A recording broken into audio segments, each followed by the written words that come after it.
గమనించండి.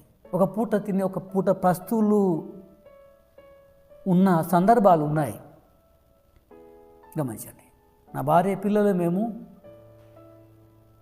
లేమిలో జీవిస్తున్న, గుడిసెలో జీవిస్తున్న, పూరి గుడిసెలో తుంగ ఉంటుంది చూడు, తుంగ గుడిసె.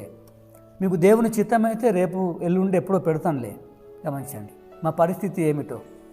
అంటే మీరు మాకేదో డబ్బులు ఇవ్వాలని నేను చెప్పడం లేదు దయచేసి.